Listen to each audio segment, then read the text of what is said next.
Welcome to the Good Enough Lap Guide in the Mazda MX5 at Circuito, Navarra, your lap guide to move up through the splits. The purpose of this lap guide is to give you guys a foundation that you can build on. If you can get within 1 second of this lap, you're going to be able to work your way up through the lower splits, win those lower split races with your ultimate goal to be getting into the top split. Once you're there, you'll be able to run mid-pack with a chance to win the races and some lower strength races, or if the leaders wreck, you're set yourself up for the opportunity to win. First, I want to talk about the track characteristics of Navarra. It's an interesting track because it's a pretty straightforward, normal track, slight elevation changes, nice and wide, normal corners. It all seems pretty straightforward, except for turns 2 and 3. Those are the hardest corners we have seen all season, bar none.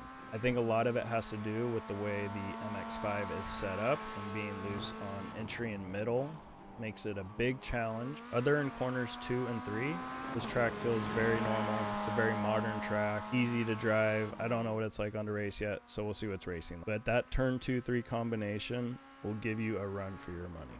Next, we'll talk about the car characteristics of the Mazda MX5.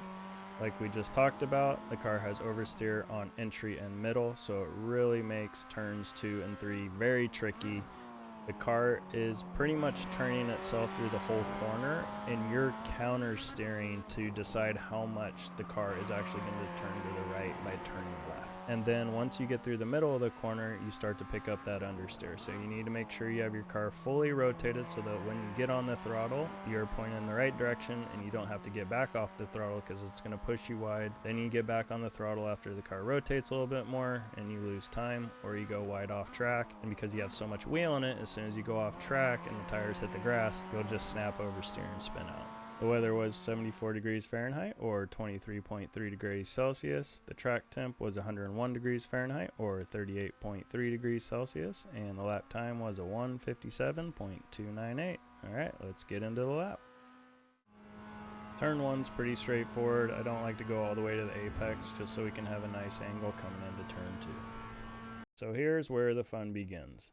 There's no obvious braking point for turn 2, but this is about where we're going to brake. And you'll notice the whole time I'm going through turns 2 and turns 3, I'm counter steering to the left because once you have the car starting to rotate to the right and you get on the brakes, it's just going to want to rotate more. So it's going to take you a lot of reps and a lot of time to get used to feeling this car going through here because it is basically steering itself and you're counter steering to slow down how much it is turning to the right. Going into turn 2, you're going to want to keep the line as straight as you can, arc out the corner as much as you can. It'll help with stability. You're going to have a middle apex as you're going through the corner. As we let the car float out wide for our entry to turn 3, you can let your left side tires get about the halfway spot of the green curb before you get a 1X, and we'll let the car float out to about this point before we start to begin our turn-in. There are these tire marks going across the track that you can actually use as your reference for when you should be turning in to turn 3. It will be a middle apex for turn 3, and you can see I'm counter steering to the left because there is so much rotation of the car. It's going to take you guys quite some time to get this down. I'm still not even comfortable doing it, so just put the reps in, and when you can get through here somewhat consistently, pat yourself on the back because this is the hardest corner all season. As we're coming out of the corner, this is about just as far as you can get out on the green before they'll give you a 1X. Turn 4 is nice and straightforward, just hit your apex, and then this will give you a moment to think about turns 5 and 6 because those are your next challenging corners coming up. For turn 5, your lift point is going to be where the white paint meets the red curb. And as we're headed through the corner, you're going to be aiming for a late apex. For turn 6, there's no obvious braking point, but this is where I brake. And I typically brake before I think I need to brake, because when I usually brake when I think I need to brake, it's too late and I shoot wide out of the corner. It will be a late apex for the corner, and I like to aim for the end of the sausages on the left. If you got your braking point and your apex right for turn 6, then you won't need to use the green section of the extra curb there on the right, and then just hug the curb all the way around on turn 7.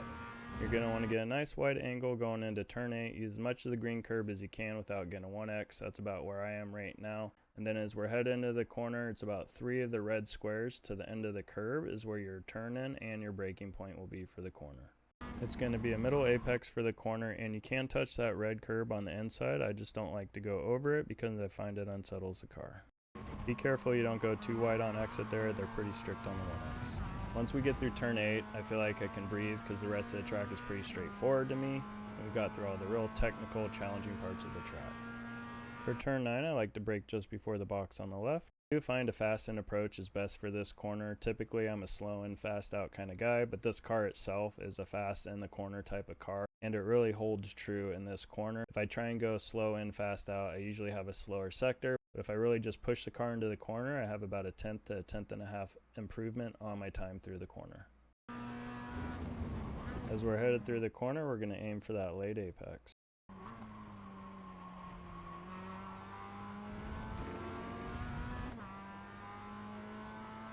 For turn 11, we're going to brake right where the 50 marker is, or you can use that white paint as it's going out to the curb. It's going to be a middle late apex. I don't like to cut too much of that red curb as I find it unsettles the car. For turn 12, your braking point is going to be where the white curb ends. Stay in second gear through the corner and shoot for a late apex.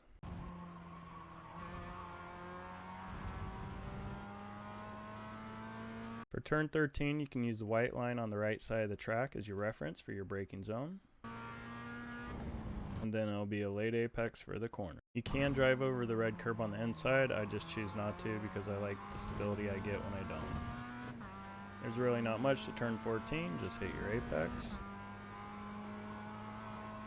The braking point for turn 15 is going to be just before the curb ends on the left. It feels like it's a 90-degree corner, but it's not. It's actually a 135-degree corner, so you just got to remember that when you're entering the corner. You got to slow down the car a lot more than you think you need to. You need to be more patient and then shoot for that late apex as you're coming through the corner. And that's your good enough lap guide in the Mazda MX5 at Circuito Navarra. If you liked the video, found it helpful, please hit that like button, subscribe. I'm doing these every week for the Mazda MX5 and the BMW C2, and I'll see you guys in the next one.